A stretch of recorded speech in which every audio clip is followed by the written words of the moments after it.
Ladies and gentlemen, we're speaking with Bob Hoolihan Wells on the Ray Carr Show. Bob, welcome to the program. Well, thank you. It's an honor to be here. Well, Bob, I remember you as the weatherman. And how many years were you the weatherman in Cleveland? It was about 14 years, And from you 65 to 79. and you also, of course, were with Big Chuck from 1969 to 79.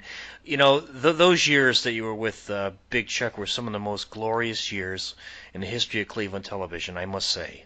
I appreciate that. Let me correct you just a little bit. We started in 66 and went to 79. 66. Okay, I always, for some reason, thought it was 1969, but 66. Nope. Okay. So, do you remember your first skit? Oh, golly. Now you really are going back. One of them was the Clark Pack. I remember that. And we had something with we were both chefs. And I don't remember how it really turned out, but I remember the picture that we had taken.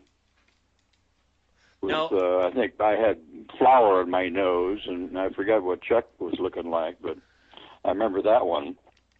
And it was a while before we got into some of the more recognizable things, like people seem to remember more, like Snoopy and the Red Baron. That was early on.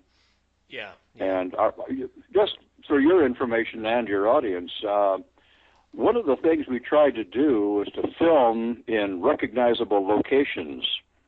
Like in Garfield Heights, we did a thing right in the middle of the intersection there where Chuck and Tony Carmen, who played Kishka, the faithful Indian companion of the Kilbasi Kid, Yeah. and I were in a bathtub, supposedly naked, sitting down. Wow. And one of the policemen comes by, and it's like there was no dialogue in it. It was just all pantomime. And he comes up, and it's like, wait, what are you doing here, And Chuck stands up, puts a towel around his waist, and points to the sign that said something on the order of "Keep Garfield Heights clean." And the policeman kind of, well, okay, understands that. That's great. And he starts taking off his clothes like he's going to hop in the tub with us. Oh, my God.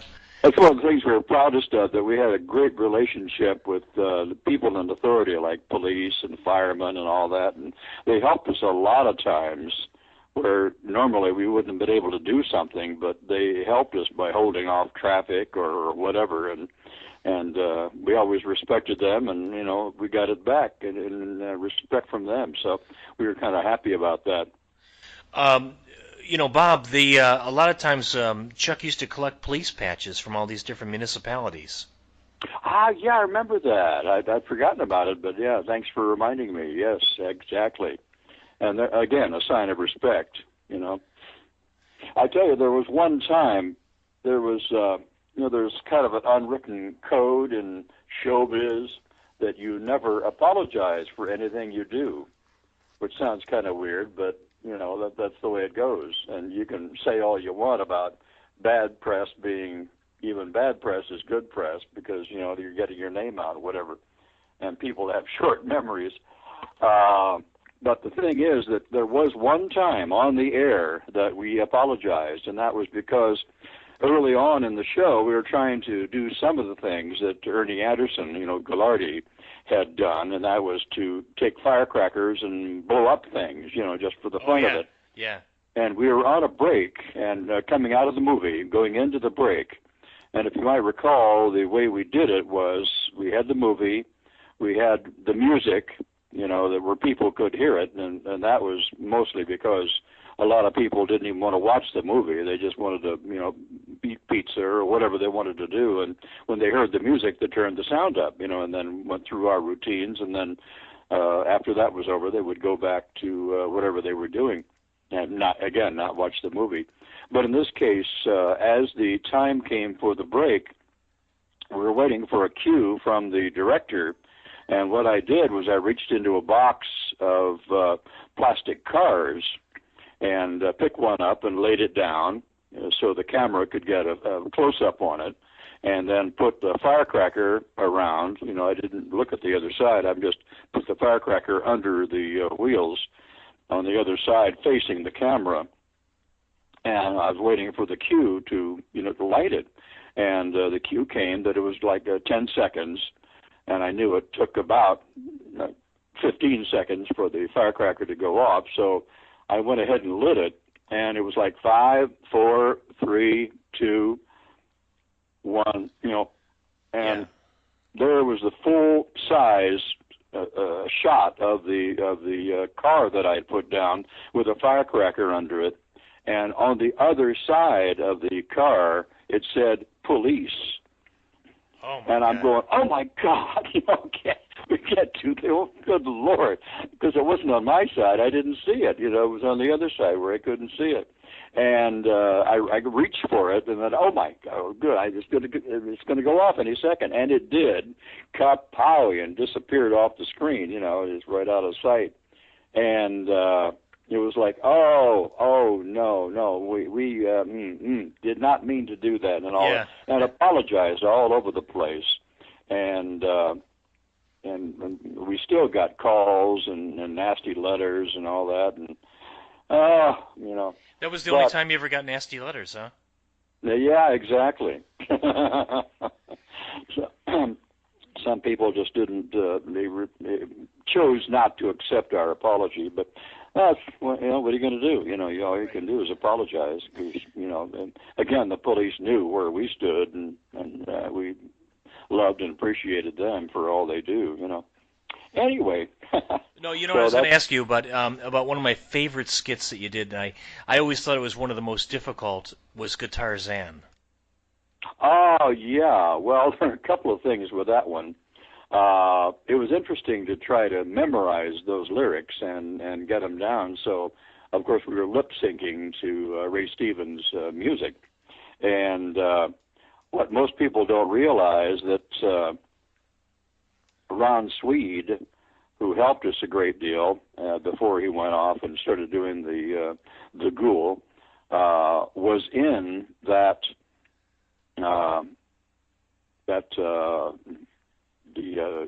gorilla outfit. Oh, he was? Okay. If you might recall, first I came out, and then Chuck came out as Guitar Zan, and then here comes Tony Carmen as Jane, and he's swinging on the rope. And as he came toward Chuck, I mean, I don't know if he practiced the rope swing or what, but he had his legs wide open, and he creamed right into Chuck's leg.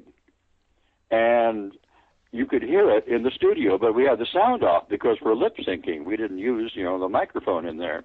But if you had been there in the studio, you would have heard one of those. Oh my God, really? Really? Wow.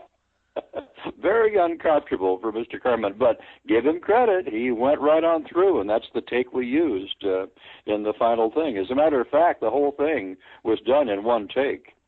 Oh my! What year was that recorded? Oh golly, probably late '60s, somewhere in there, about '68 maybe. '68, okay. Well, Hoolihan, or Bob Wells, I wanted to ask you, what's going on today? Well, I'm trying to keep busy. I'm 81 years old, and so a lot of trips to the bathroom. And anyway, not seriously. I digress. I like to have things to look forward to doing, and one of them is on a commercial level, and that is I've got several producers who have things that they send me by way of narrations or commercials or on hold messages, and they send me things by way of email. And I have a little studio upstairs, kind of a combination office and studio with a microphone, amplifier, and all that. And I record the things, usually sitting there in my underwear. Sorry about that image. And send them off, again by email, and about a week later, here comes a check. So it's the best of all worlds. So that's one thing that I do just to keep busy. And I got a lady friend who we both enjoy theater a great deal, and therefore both of us volunteer. She does shows. I've only done one about 2 years ago. I did The Music Man at Ruth Eckerd Hall. It's a 2,000-seat performing arts center here in Clearwater, and for an outfit called the City Players, which unfortunately folded a year ago, but that's the way it goes. And anyway, so we do volunteering at various theaters, and so we get to go in free and sit in the back row and watch the show, which is really kind of neat. And I also usher at that Ruth Eckerd Hall I was talking about, and I get to see, all the great performers, Engelbert Humperdinck and Harry Connick Jr. and Florida Orchestra and things like that. And so I get to see a lot of the shows that normally I wouldn't be able to, financially or whatever, or time. And it's just really kind of a neat thing. So, again, I like to have things to look forward to doing, and that really kind of satisfies my need in that regard. So try to keep busy. That's the main thing. Sure, that's what keeps you young. And, and of course I come up to Cleveland every November 1st, around that first weekend in November, and attend the Gallardi Fest, which is always a blast because, it's 3 days of, shaking hands and doing skits and, meeting people that are just really very nice. It's pretty gratifying for the ego to have, after all these years, people, with a lot of fond memories of what we did over those years. Are you surprised about how much popularity the show still has? I mean, people love that show as if when it was first on. Well, yeah. I mean, yeah, it's really hard to put a finger on it. I had the same kind of feeling toward other shows, and we had the privilege of bringing in, or no, we didn't bring them in, but they came. CBS stars would come into town on tour, on a hiatus on their shows, like Mission Impossible, and Andy Griffith came by, and even Tiny Tim. Just a whole wide variety of stars who would come in. Lawrence Welk, we did a skit with him, New Talent Time, and he was just a neat guy. And I had the same. Well, I don't know how you'd put it, kind of respectful awe, I guess, of their talents. But, to a person, they did not want to be worshipped. They're just regular people with particular talents that people are willing to pay a lot of money for, Right. And I feel the same way, and people who come up, during the Gallardi Fest, and we shake hands, we take pictures and all of that. And I sign autograph pictures and all, and they're just very, very nice people, and how could you not love that? That's a respect and just we were part of their lives, Sure you were. watching us between their toes in bed or whatever, and maybe they would have when we had the pizza fight, with Mariana Pacetti. They would maybe have a pizza fight of their own in their homes, and it's a lot of happy memories that we're associated with, and I feel honored and blessed to be a part of that. And to answer your question after all of that, yes, I am still rather surprised it's gone on for this long, but I guess I shouldn't be, because I have that same feeling for people who were on the air at that time as we were, And so it's just kind of a phenomenon of television. Anytime people deliberately invite you into their homes by way of television and really attach themselves to you emotionally, it's just a blessing to be a part of that. And I'm very pleased to come up with the Gallardi Fest every year. Bob, I wanted to ask you, what are some of the things in entertainment that you haven't done that you still like to do? Oh, my. Well, I love theater, live theater. There's just really nothing like it. And, that brings up a point, too, that, every time, one of the reasons we like the things like the Gallardi Fest and we did personal appearances was that when you do the thing in the studio, you deliberately pause in certain areas, because they'll be laughing at home, and you don't want to be talking over that. So we had to be aware of that in doing the thing. And the only people in the studio were kind of cynical stagehands, and they wouldn't necessarily laugh. So the only real feedback we got was from fans, in live appearances, and we knew that they liked that particular skit. Other than that, there was no feedback. So that's why it's so fun to be in a live situation, and you can see the smiles, and you can hear the laughs, and almost tears in some cases. But to answer your question, I haven't done nearly enough theater that I would, like to do, and there are certain roles that have come along, and I thought, oh, that'd be neat to do. Any so Shakespeare? I did, about 20 years ago, I did a show down at what is now called it was called the Royalty Theater at the time. Now it's the Capitol Theater, which it was called when it was built back in 1931, or 1921. And I did on Golden Pond, the Henry Fonda role on Golden Pond. Yes. And nicely enough, I won an award for it, but that's another story.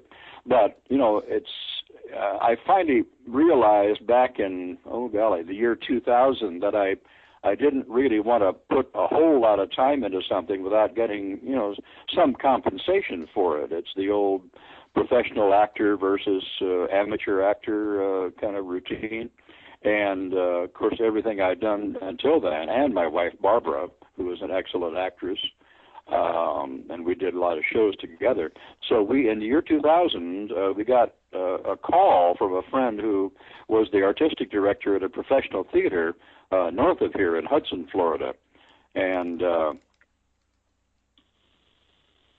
what a concept. They actually pay you for doing theater, Hey, nothing wrong with that. Nothing wrong with that at all. So, he called us, and they were doing Fiddler on the Roof.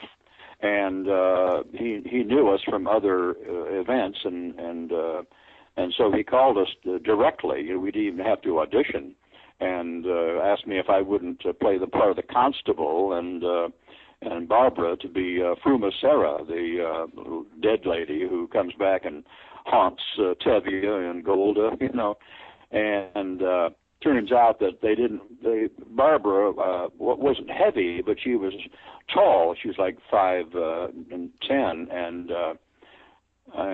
they didn't want to haul her around the stage on a ladder or whatever. However, they decided to do the movement thing to make her appear high and scary.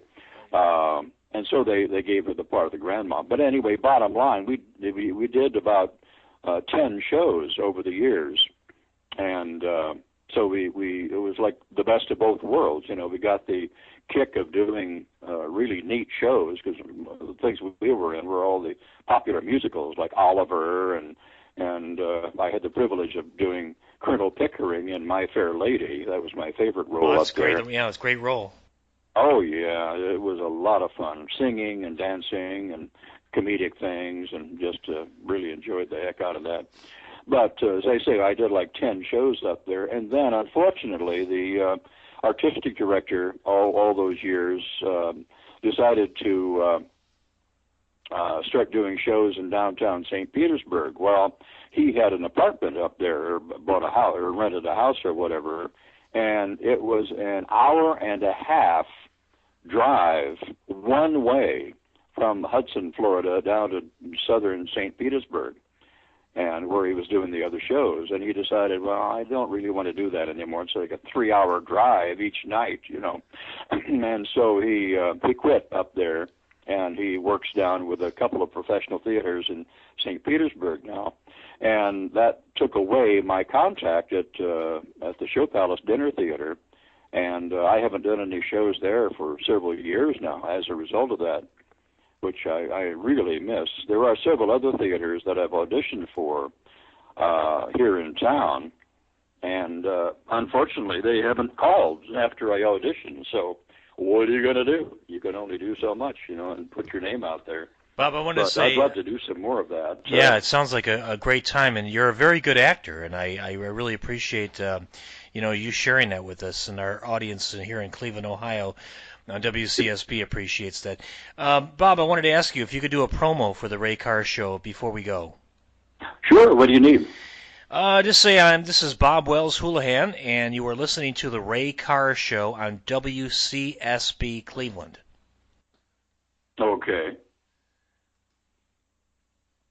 Hi, this is Bob Wells. You may know me more as Hoolihan the Weatherman from WJW-TV.